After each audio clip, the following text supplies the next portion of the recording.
fait à peu près 1 an et demi que je suis célibataire. J'étais en couple depuis 18 ans avec le père de mes enfants.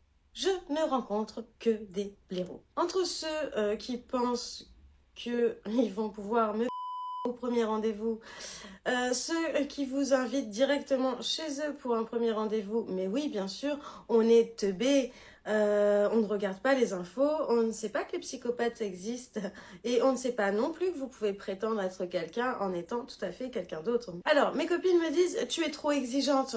Tu es trop exigeante de quoi, en fait? Je demande un homme attentionné, sportif, non fumeur. J'ai 37 ans, donc à 37 ans, c'est quand même normal de bien gagner sa vie, donc je demande qu'il gagne bien sa vie. Je commence à me retrouver dans une misère sexuelle, là. Ça commence à devenir grave. Je suis un être humain comme les autres. Les femmes sont des êtres humains comme les hommes. Et nous avons aussi des besoins, d'accord? Je vais finir seule avec mes 50 chats, à puer la pisse, à avoir un gros cul, parce que évidemment, pendant que je suis en désert émotionnel, je me venge sur le sucre. Je ne comprends pas. Je ne comprends pas. Qu'est-ce qui ne marche pas? Oui, parce qu'à chaque fois qu'un mec me plaît énormément, ils sont pas disponibles émotionnellement. Alors je me fais soigner, hein, ça, y a pas de souci là-dessus, mais j'y arriverai pas en fait. Mais quoi de neuf dans ce monde de progrès, les amis? Que se passe-t-il? Des choses terribles ont apparemment lieu sur le marché de la rencontre. Ça fait à peu près 1 an et demi que je suis célibataire. J'étais en couple depuis 18 ans avec le père de mes enfants. Donc c'est une maman célibataire. Donc me voilà fraîchement débarquée. Donc moi je ne sais pas où est-ce qu'on rencontre des gens à notre époque. Je suis beaucoup sortie toute seule. Visiblement, se faire accoster par un homme, c'est terminé. Cette mode n'existe plus. C'est bien emmerdant d'ailleurs. Et la faute à qui? Qui a dit aux hommes qu'il ne fallait plus importuner les femmes? Elle peut dire merci aux féministes, hein, qui apparemment lui ont rendu un grand service. Donc les sites de rencontres. Je ne rencontre que des blaireaux. Je ne sais pas comment ça fonctionne.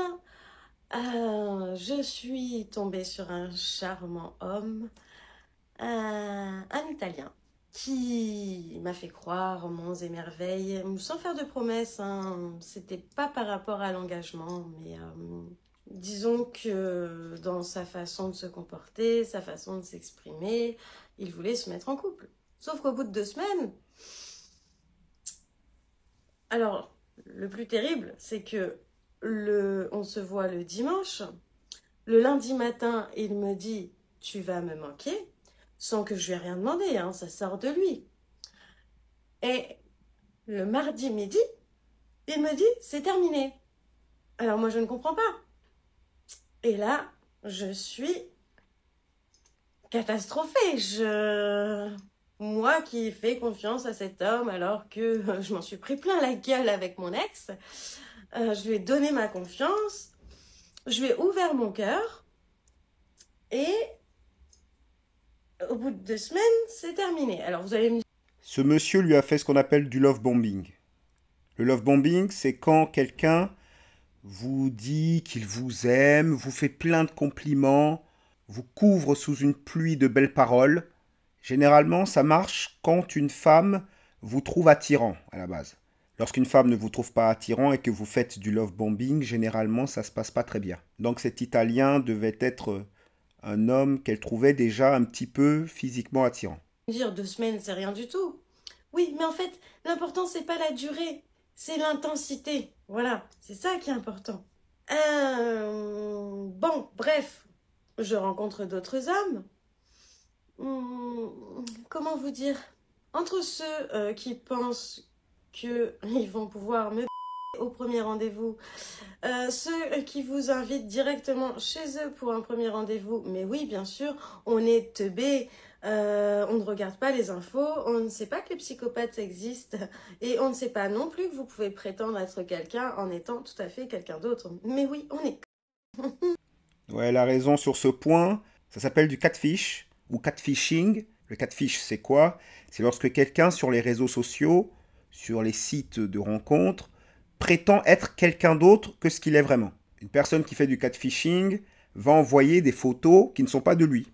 Il va se faire passer pour quelqu'un d'autre. Alors elle, c'est peut-être un petit peu une débutante sur les réseaux sociaux et les sites de rencontres, parce qu'une méthode assez simple pour contourner le catfishing, c'est de demander un appel en visio, un FaceTime, ou une discussion sur Skype, peu importe. N'importe quel outil qui va vous permettre de voir la personne en même temps que vous lui parlez. Ça ne sert pas à grand chose de faire du catfish. Parce que lorsque la femme va vous voir en vrai, elle va voir que vous avez menti. Donc il n'y a pas grand intérêt à faire ça. À quoi ça sert d'envoyer des fausses photos de soi, vu que souvent c'est l'homme qui paye le dîner, donc vous allez vous préparer une logistique, peut-être aller la chercher, payer le resto, etc. etc. Pourquoi? Pour rien finalement, parce qu'elle ne cherchera pas à vous revoir. Elle n'aura plus du tout confiance en vous, donc c'est pas du tout une bonne idée de faire du catfish. Ce sont les hommes qui ne valorisent pas beaucoup leur temps qui font ça. Parce que tout le temps, l'énergie, les ressources que vous allez perdre dans cette opération-là, vous auriez pu faire autre chose de bien plus productif. Donc les hommes qui font du catfish, c'est vraiment des hommes qui ne respectent pas la valeur de leur temps. Le temps est une ressource précieuse, les amis. Respectez votre temps, respectez la valeur de votre temps. D'ailleurs, sachez, les amis, qu'une fille aussi peut très bien vous catfish. Des femmes qui vont pas forcément envoyer des photos d'une autre personne qu'elle, mais qui vont vous envoyer, par exemple, les photos d'elle il y a 5 ans. Les photos d'elle il y a même 10 ans. Entre les deux, elles ont pas mal changé. Entre les deux, il y a 20 kilos de différence, par exemple. Donc les hommes, vous aussi, faites très attention. Le catfish, ce n'est pas que les hommes qui le font aux femmes. Les femmes peuvent très bien le faire. C'est pas seulement prendre l'identité de quelqu'un d'autre, c'est aussi envoyer des photos de soi-même, mais qui ne représentent pas ce que vous êtes actuellement. Qu'est-ce qu'il y a eu d'autre? Ah oui, un putain de blaireau avec lequel j'étais en rendez-vous. Tout se passait très bien, on rigolait, il me plaisait bien. Et puis d'un seul coup, il me fait remarquer que la serveuse est très très mignonne. Dans la situation dans laquelle elle est, elle découvre des choses qu'elle ne connaissait pas avant. C'est-à-dire des manques de respect flagrants. Des hommes qui manquent d'égard envers elle.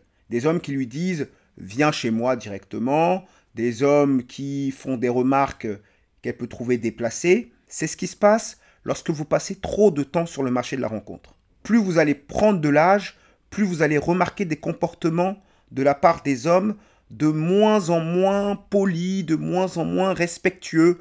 Vous allez rencontrer des hommes qui veulent de moins en moins faire d'efforts pour vous. Ils vont vous traiter avec toujours moins d'égard. Alors, mes copines me disent, tu es trop exigeante.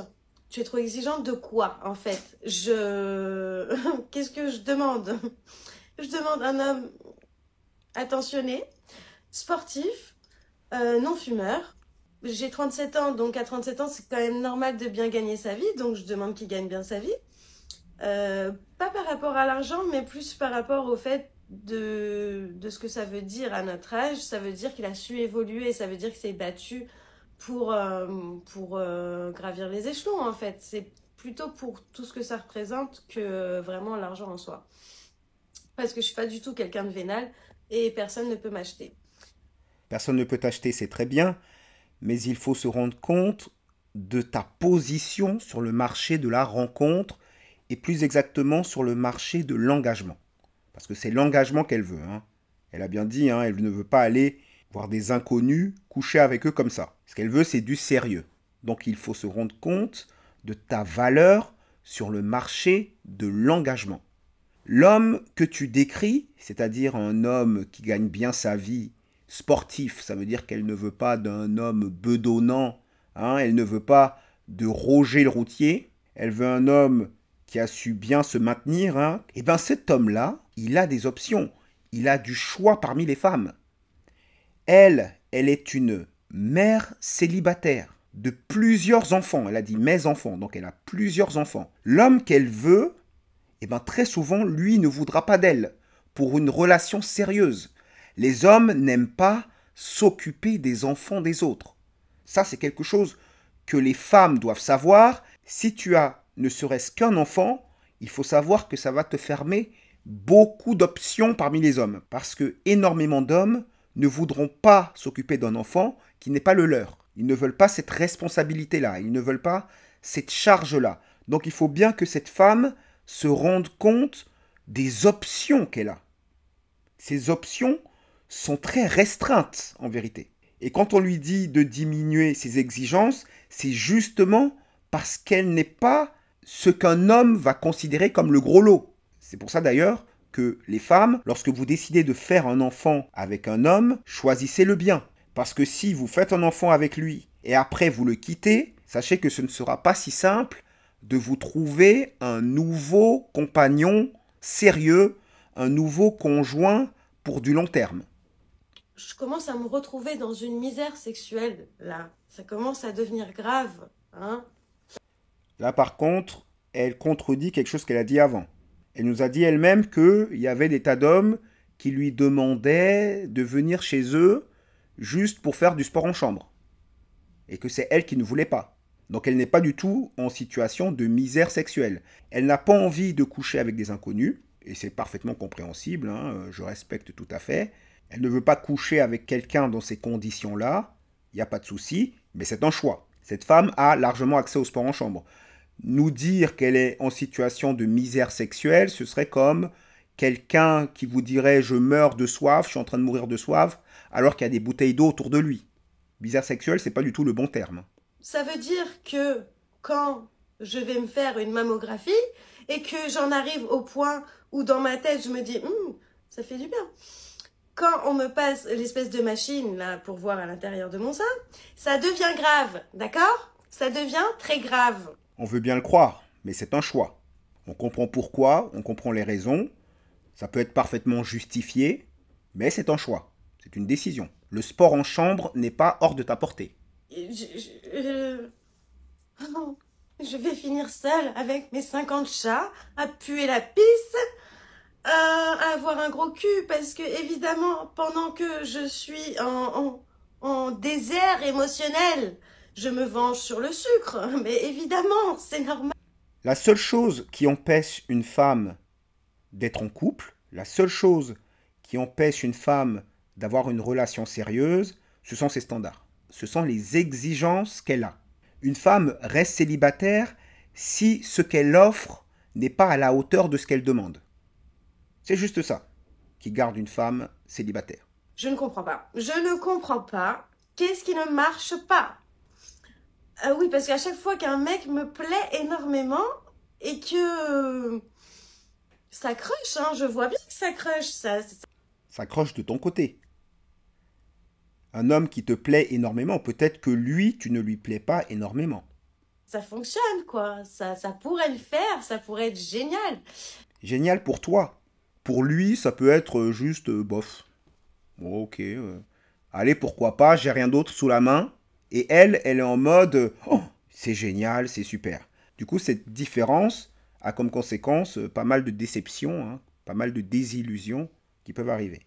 Ils sont pas disponibles émotionnellement.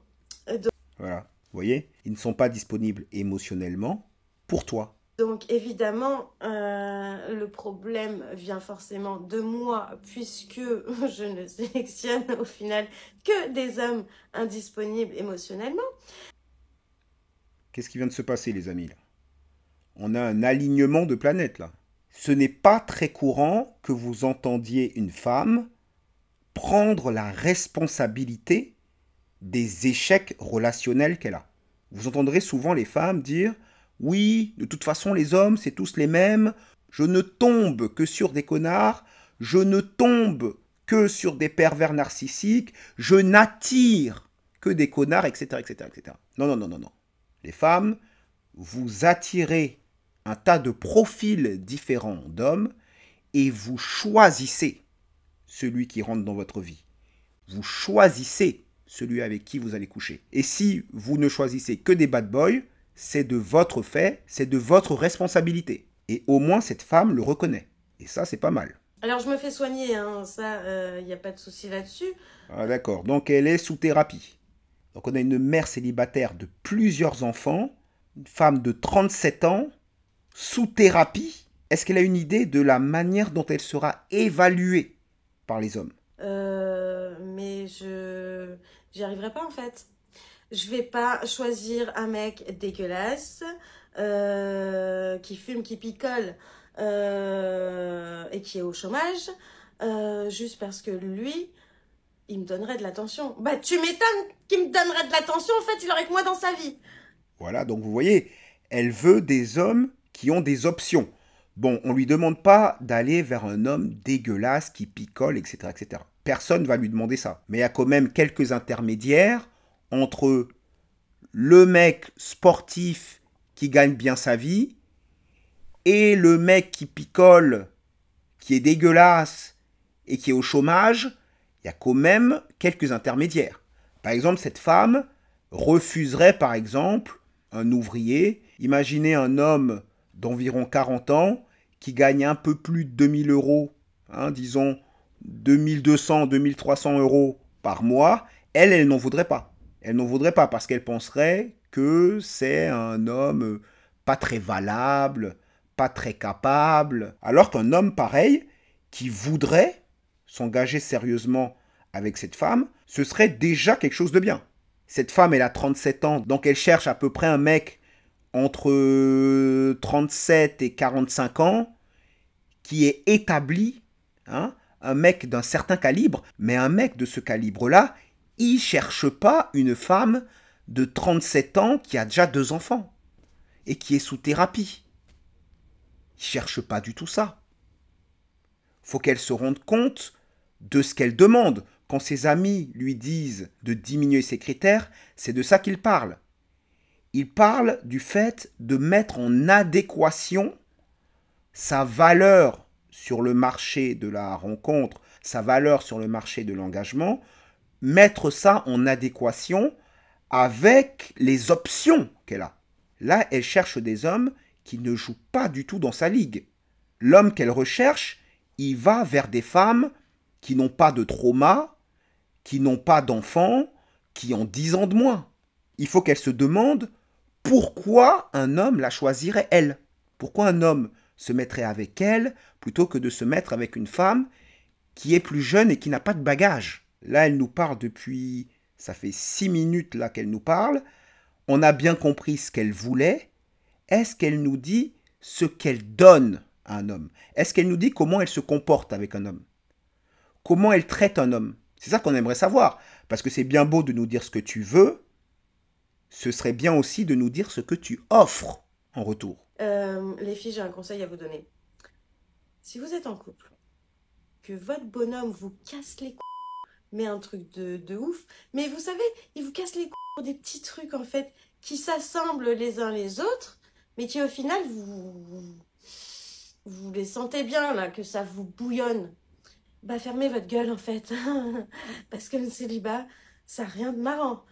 Mais là, ce qu'elle dit est assez intéressant. Ça veut dire, elle n'a pas quitté son homme parce que son homme l'a trompé ou parce que son homme l'a battu. Rien de tout ça.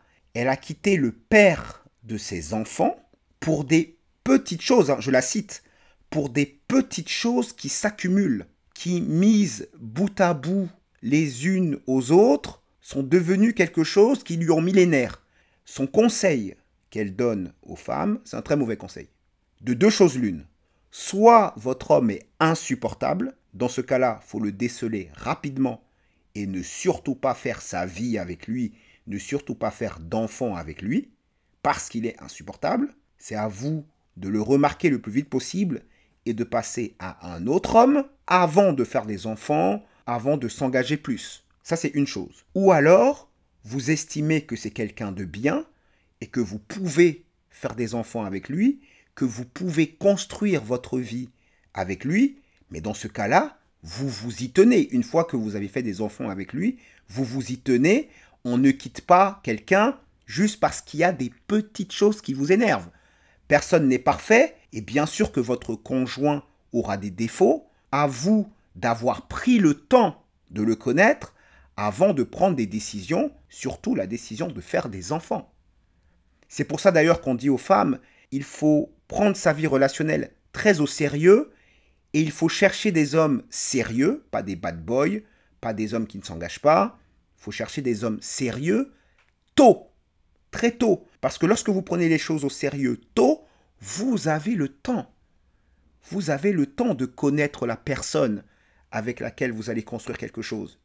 Lorsque des femmes s'amusent à courir vers des beaux gosses, alors qu'elles savent très bien, au fond d'elles-mêmes, qu'il y a de grandes chances que ces hommes-là ne s'engagent pas, hein, et que vers 30 ans, elles se disent « Bon, maintenant, j'arrête les conneries, je cherche quelqu'un de sérieux », elles ont déjà pris 10 ans de retard. Parce que lorsque tu es déjà dans ta trentaine, tu vas tout rusher, tu vas tout faire en accéléré, tu vas tout faire dans la panique. Donc il faut commencer tôt pour pouvoir avoir le temps de bien évaluer quelqu'un. Cette femme-là a fait des enfants avec un homme qu'elle finit par quitter, qu'elle ne croit pas que ça va être simple maintenant. Quand vous quittez quelqu'un parce que vous le trouvez insupportable, alors que vous avez déjà fait des enfants avec lui, vous avez foiré quelque chose. Disons la vérité, vous avez foiré quelque chose. Vous n'êtes pas censé avoir fait des enfants à un homme insupportable. Mais moi, ce que je pense, c'est que cette femme-là est dans un autre cas. Je pense que cette femme-là, vu le conseil qu'elle vient de donner aux femmes, elle regrette, en fait, d'avoir quitté son homme. Vous connaissez l'adage, mieux vaut être seul que mal accompagné. Eh bien, elle, on voit qu'elle préfère être avec l'homme qu'elle a quitté qu'être seule. Ça veut dire que l'homme qu'elle a quitté n'avait pas fait de choses si graves. Il a dû faire des choses qui l'ont agacée, et au bout d'un moment, elle a eu envie de dire « Bon, j'en ai marre, je me barre ». En plus, comme elle est sur les réseaux sociaux, ça la pousse à se séparer de son homme. Pourquoi ? Parce que vous avez des tas de femmes qui jubilent à montrer une vie, mais uniquement certaines facettes d'une vie qui va faire que les autres femmes seront jalouses, seront envieuses. Regardez qui est mon mari, regardez ce que m'achète mon homme, regardez ce que je fais en vacances, etc. Elles ne montrent qu'une facette de leur vie. Et du coup, les femmes qui regardent ça ne peuvent pas s'empêcher de regarder du coin de l'œil leur mari et de se dire « Oui, lui, il est nul. Hein, il est nul par rapport à ce que je vois là, par rapport à ce que ces hommes font à ces femmes. » Et donc, elles se retrouvent poussées à se séparer de cet homme médiocre, hein, en pensant qu'elle peut faire mieux, en pensant qu'elle peut avoir mieux que lui. Et elle se rend compte maintenant qu'elle ne peut pas avoir mieux que lui. C'était lui, l'homme de son niveau. Surtout que maintenant, elle a des enfants de lui, ce qui diminue encore plus la valeur qu'elle a sur le marché de l'engagement. Parce que je vous ai dit, les amis, les hommes n'aiment pas s'occuper des enfants des autres. Sur ce, bonne journée à tous les et tous les blaireaux qui sont pas foutus de m'apprécier telle que je suis. Alors là, ça nous donne toutes les réponses là. Ça, c'est ce qu'on leur raconte sur les réseaux sociaux du soir au matin.